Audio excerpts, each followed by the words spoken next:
Iraqi women and girls.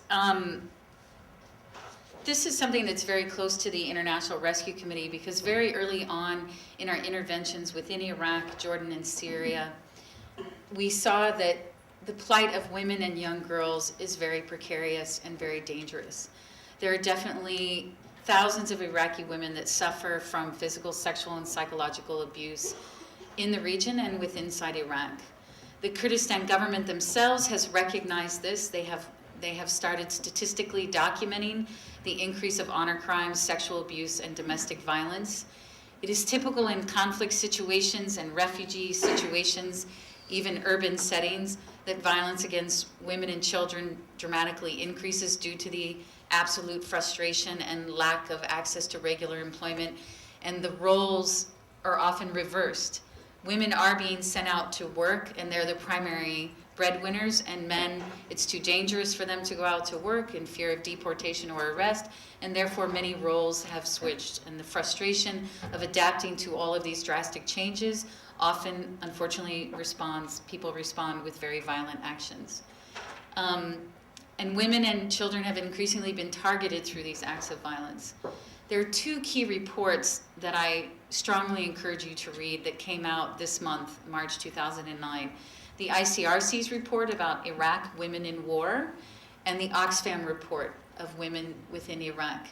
They clearly document the situation of what is happening to women inside Iraq and the region. And this takes its forms in many forms. It's about forced prostitution. It's about early marriages. You have Arab men coming from all over Middle East, marrying 11-year-old girls in Syria and Jordan. So it takes all different forms of exploitation and abuse, and it's something that, fortunately, I must say, both the Syrian government, the Jordanian government, and the Iraqi Kurdistan region, and somewhat the Iraqi central government, do see the plight of women and girls as a priority. There are programs within Syria with the International Organization for Migration and the Syrian government looking at trafficking of women and girls and looking at forced prostitution. The Jordanian government actually has a very well sophisticated response to domestic violence and sexual violence, and they are slowly but surely integrating the refugee population within those judicial medical services. I encourage you to look at the Jordanian example, actually, of their family protection department through their Ministry of Interior. It is a very good model for the Middle East region. In somewhat of a conclusion, I have two major conclusions, but resettlement, the situation of the refugees within the region is very critical. But in addition to the refugee situation is the situation inside Iraq. The situation inside Iraq is still racked with violence. You still have thousands of people that have witnessed marketplaces being blown up, that have watched their sons or their husbands be executed. This still continues today, where Baghdad and now Mosul are the two of the largest cities and the most violent cities. Due to this consistent violence, there is still continued displacement within Iraq. People still flee violence, and there are many disputed districts. Approximately, the estimate that we have from a current report is 57 districts are disputed. These are within the governorates. And within those areas, people are still being marginalized, thrown out, evicted, and with nowhere to go. So it's extremely important to not only look at the region, but also look at the plight of those that are displaced within Iraq and respond to their basic needs. So what needs to continue, and what are some of our recommendations? Resettlement still needs to be an option for many vulnerable Iraqis. And I'm happy to say that the European Union in November, at the end of November, the Justice and Home Affairs Council concluded that they are striving to take in 10,000 Iraqis within Europe.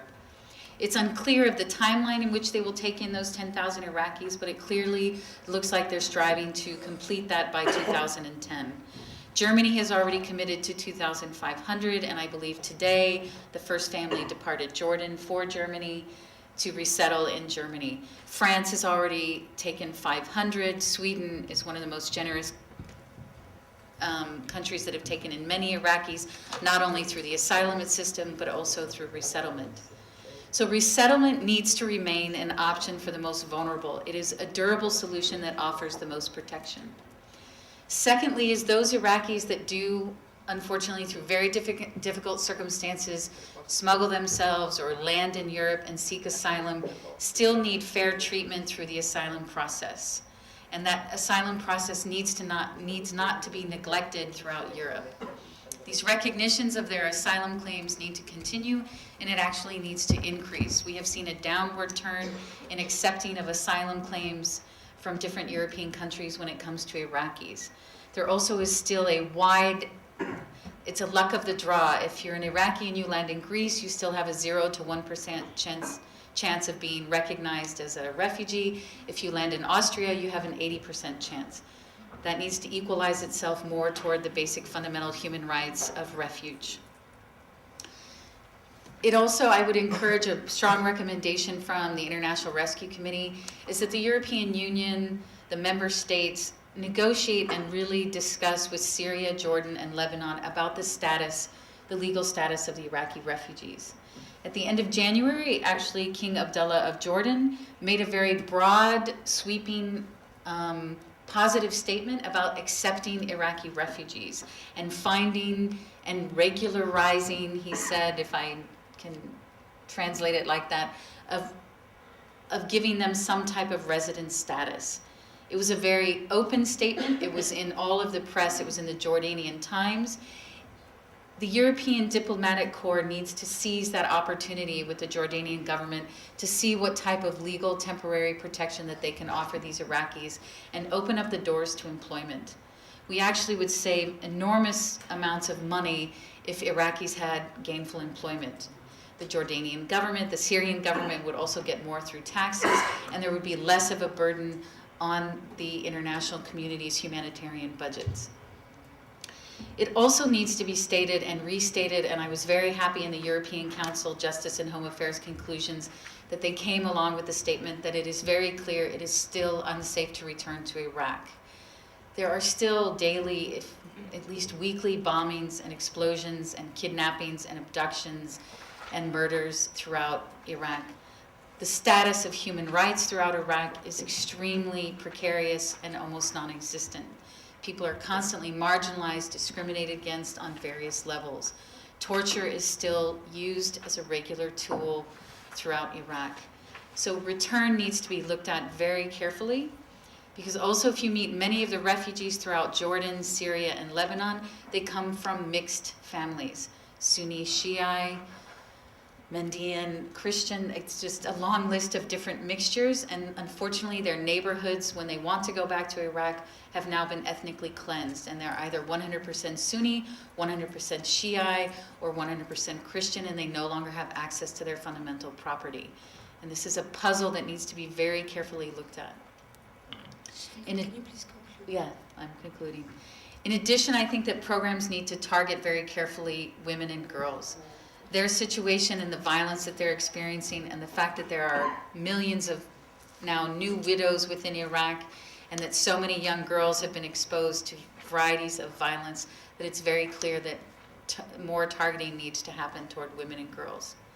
And finally, the conclusions are up there on the board, but I think most of all, the European Union needs to not decrease their funding and their commitment toward the region and inside Iraq.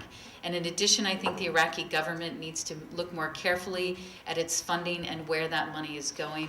And they need to look more at the basic services and the needs of its population. And it needs to be turned upside down. Instead of a very macro look at humanitarian assistance and development, the International Rescue Committee would rather that they look at it more from the people up.